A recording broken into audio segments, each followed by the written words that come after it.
Okay, now I want to give you a scenario here, and let's just pretend there's no COVID and life is back to normal, and you're off on vacations, or you've got a work trip or what have you, and you've done all this great work, you've got your masks and all that sort of stuff at home, but what are you going to do? I mean, you're going to go away for a month and, well, I guess you take all of your ingredients in your suitcase and, and then you'll be right, yeah? No, can't do that. Be thinking I'm crazy doing that. What? Can't take all those ingredients? It's got to be a workaround. I got that workaround just for you right here. Now look, we're going to use, hang on, I just got to get this back again. Righto.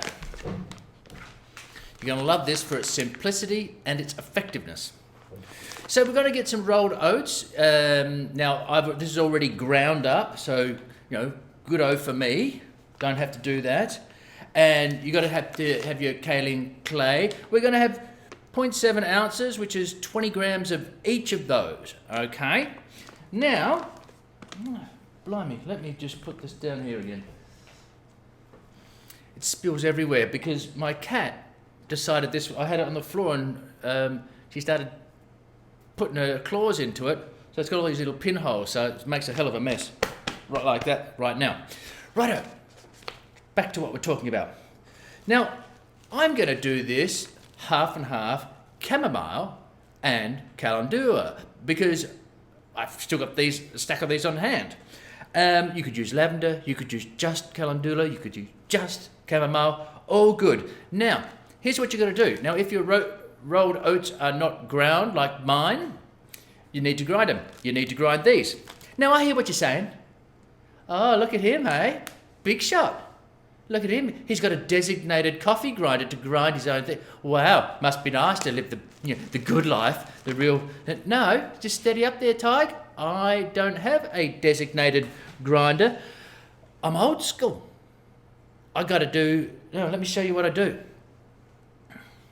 That's it. Got this? This works. Look, and this is what you get.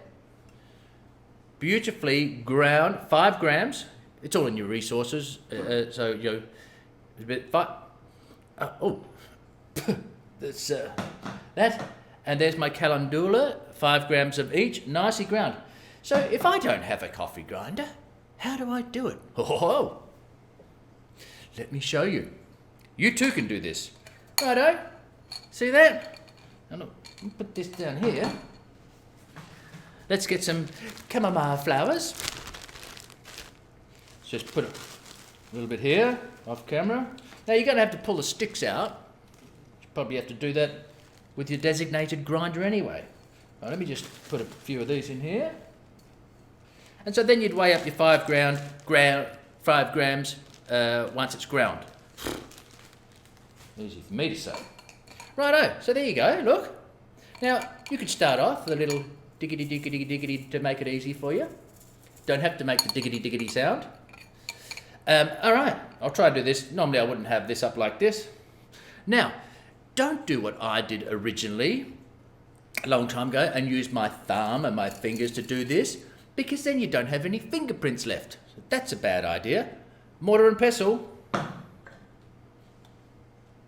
This works a treat. And then, let me put that there. There we go. And this will give you the desired result.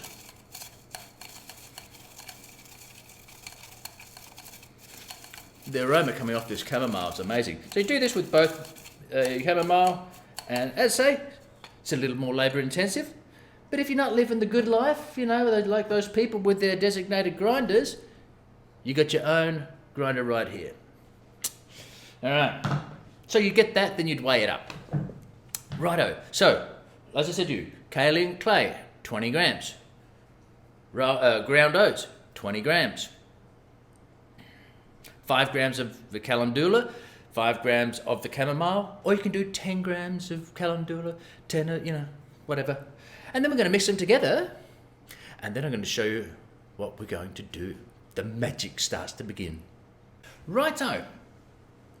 I've got my whisk. You don't have to have a whisk. I just think it makes me look more, sort of professional.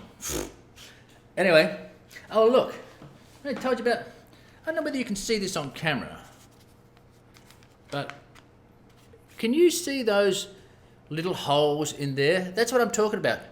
I think she was biting it, not clawing it. And now, of course, wherever I put this, it's like a plume of powder goes up, wherever it is. It's sprinkled all over here. It's just, yeah, you. That's the cat. Gingy. Right.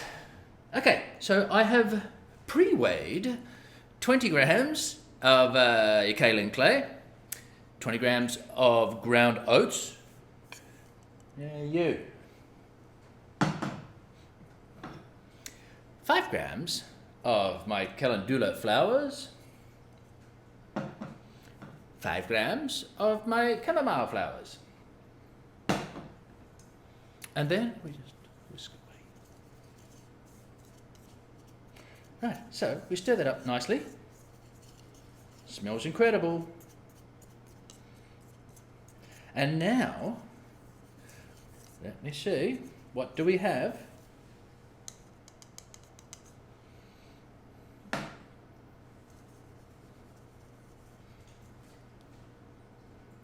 Chamomile and calendula face cleansing powder. Sensational. What do? You put it into a little container. I forgot to bring the container. I'll be back. I've got to get a container. Forgot it. But you just put it into a little container so you can travel with it. Let me show you what that looks like. I'll be back. Okay, as promised, here I am. I have my little travel container. And now this is 50 grams worth. I'd need a couple of these little containers. All going well. It is all going well. Just get that right there.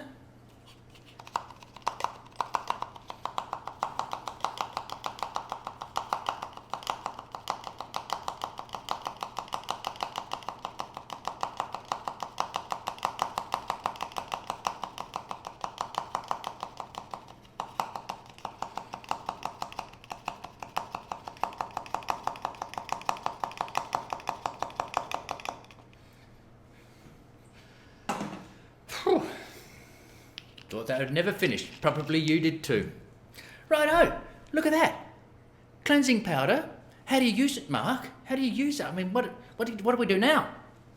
Righto. So there's a couple of ways. Now, you don't want to get water in this. So let's say you're heading off. This goes into your bag with your goodies. This is now, you can use it on your face, of course. So you can put it into a little, so you want to make sure you don't get water into this because that can then contaminate this and it can get mold. Water's the enemy, blah, blah, blah, contamination. So you put a little bit out. So you can try with so you can put it with, I'm going to show you a couple of sort of upgrades if you like. So you can put it into your hand, put it in your hand, about a teaspoonful or so. I'll just show you. And then you just put some water with it. I do it with my thingy. All right. About a little. You can just make it into a paste. Didn't really think this through so well. But anyway, just for the sake of showing you. So you make it into a nice little paste there. And then, yeah. It's a very gentle cleanser. Stay away from your eyes. And of course, away you go. So now you've got this lovely little cleanser and you leave it on. All right, and you just work it all around, right? Okay, we got that. You could also, of course, put it into a bowl and make more. But I'm just saying if you want to make a tiny little bit. And then with gentle circular motions, you just work it around. Your neck, the whole shebang. And it's just got a lovely feel to it. There goes my shirt again. Righto. Now, we got that right. I used water with that. I could have used green tea instead of water to mix it with. Now, what you can do is use a little dish. All right, you want to use a bit more, dip it in, make it into a paste, take it anywhere you like, travel with it. Put in some green tea that you've made instead of water to make it a paste, chamomile tea, whatever you like. But now, I want to show you something. Oh, it's almost going to be magical, because I'm going to change this into a mask. Righto, so how do we turn this into a mask? Now, throughout the course, we've been so meticulous, we've been weighing, we've been doing all of that. Now it's time to go freestyle. Righto, so let's just imagine you're in your hotel, you're on vacation, you go, gee, I'd love to be able to do a mask. You know, I've got this lovely kaolin, clay, rolled oats, chamomile, that. Okay, well, look at this. Yeah, about that. Because all you tried to do is to make it into a paste. Now you could go get some fresh strawberry, throw in a strawberry, throw in a banana, throw in not all of them, but either a strawberry or a kiwi fruit with the vitamin C, the banana ones. Look, all you have to do is Google masks on the internet, get inspired by different ingredients. Now, so let's say we want to put in a little bit of oil, a little bit of hydrating oil. Yeah, why not? Moisturizing. What if we say, well, honey? It's fantastic. It's toning. We know it's antibacterial. It's absolutely fantastic for the skin. It's nourishing. It's hydrating. Let's put a touch of that in. There we go. Not too much. Don't want to make it too sticky or anything like that. Righto. What else? Yogurt. I would say that's a bit of a no-brainer, as they say in the States. All right, let me get the yogurt here without making a huge mess. All right, so let's put a tablespoon of that in. I'm just mixing it here. All you want to do is get it to the right consistency. If you put too much in, one thing in, you could put some green tea in, some chamomile in. And so there we go. You know what you're doing. Now remember with the kaolin clay, or with any clay, once it's dried on your face, it's no longer absorbing the impurities and the oils out of your skin. So once it's dry, it's done its job, the clay. Okay, that'll work. I might put a little bit more powder in. Just to get a little bit thicker. Righto. Put it on with your fingers, you've got your paintbrush, whatever, and back of the spoon. You know what to do. So there you go. So now your cleansing powder, you can use it as a cleansing powder, and you can make it into a mask, leave it on for 20 minutes, wash it off, and there you go. Then what do you do after the mask? After you've cleansed? Yes. You use your toner, which is hydrosol. I've been recommending throughout the course. Spray, spray, spray, hydrate, lock it in with maybe a jojoba, whatever facial oil, whatever you're using, to then moisturize. Cleanse, hydrate, tone, moisturize. There you go. Hey there, and welcome to my channel. Hey look, don't forget to like the video, subscribe, and if you're interested in doing massage and therapies online, you can go to my website. It's in the link in my bio there, and you can go to check out my website as well.